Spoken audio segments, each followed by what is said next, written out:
So I know the architect Kengo Kuma rather well. I have been with him in many discussion sessions and TV shootings and so on. And Kengo Kuma is the architect of the new national stadium in Tokyo, where the Tokyo Olympics 2020 is being held. And I should say that his architecture is brilliant. I mean, and it takes time to really appreciate what it entails, and I'm gonna give my impression about his wonderful works. And so, interestingly, Kengo Kuma's philosophy of architecture can be stated in one word: an architecture that is defeated. Makeru Kenchiku. Now, this is a really interesting concept because usually you wouldn't associate the word defeated with an architecture. What he means by that is the following. When you build an architecture, uh, the traditional, typical approach is to impose your artistic inspirations on the site. So many architects actually uh, viewed architecture as channel through which he or she could put through his or her creative genius. And in that sense, architecture has been regarded as a medium in which the architect can kind of impose his or her personal ego on the environment. Kengo Kuma's approach is totally different. I mean, Kengo Kuma always studies the cultural and geographical and social backgrounds of a site, and he tries to optimize what he builds there, so in such a way that it will be in harmony with the environment rather than standing out as an expression of individuality. So that is what Kengo Kuma means by his motto, defeated architecture. And I think that is profoundly interesting. And mind you, even when he says, defeated architecture, it doesn't mean that his individuality is not there. I mean, his individuality, his individual creative genius is there, but in a way that would be in harmony with the environment. That is a wonderful philosophy of Kengo Kuma, and I think that is evident in the new national stadium where the Tokyo Olympics is taking place right now. Another interesting concept maybe is Satoyama. The Satoyama concept is really interesting. Satoyama literally means the area in which human activities and nature overlap. For example, in the Takashima region near Lake Biwa, there's a beautiful Satoyama region, and where wild carps, swim in the waterways, which is connected to right into your kitchen. So if you put a dish with leftover rice pieces and so on in the water tank in your kitchen, the carp would come and eat them all. And so, in that sense, in that way, you don't have to wash detergent and you know that would harm the environment. That's a really beautiful scene. So that is an example of Satoyama. And the beauty of Satoyama is that it's not 100% natural or 100% artificial. It's a mixture in between. And that is the traditional philosophy coming from this island nation, Japan.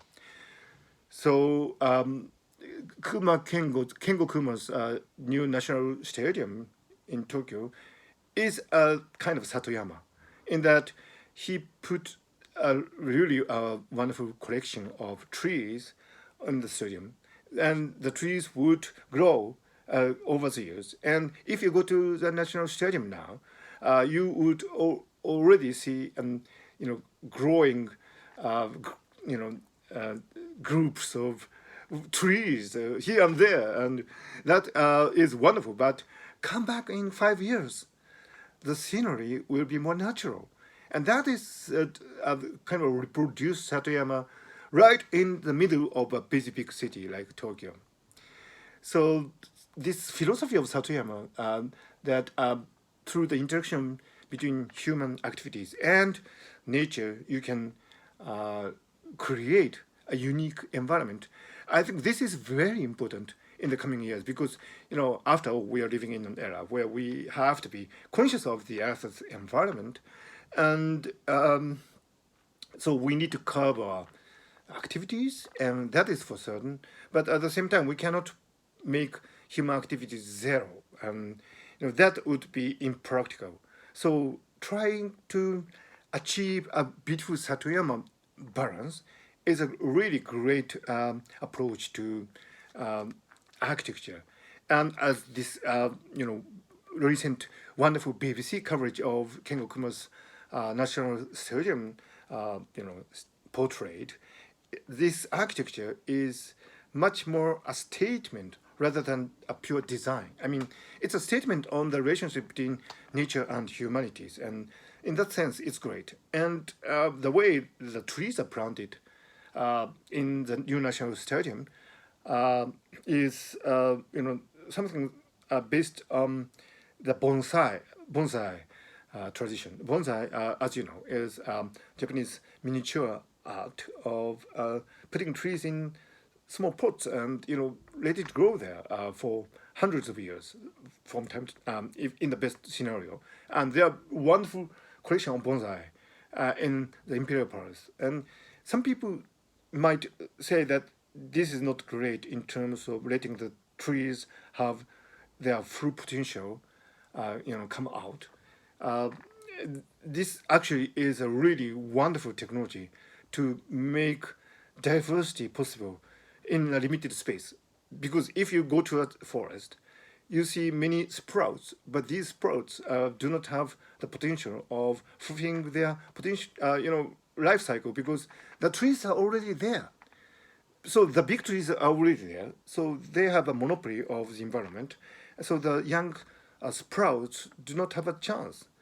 But if you take the approach of bonsai, you can make different tree species, tree specimens coexist within a limited space. So this is a really wonderful technology, which probably can be used in the space age, because if you go to Mars, you might want to take some specimen from, Earth trees, and if you use a bonsai technology, maybe you can, take hundreds of them.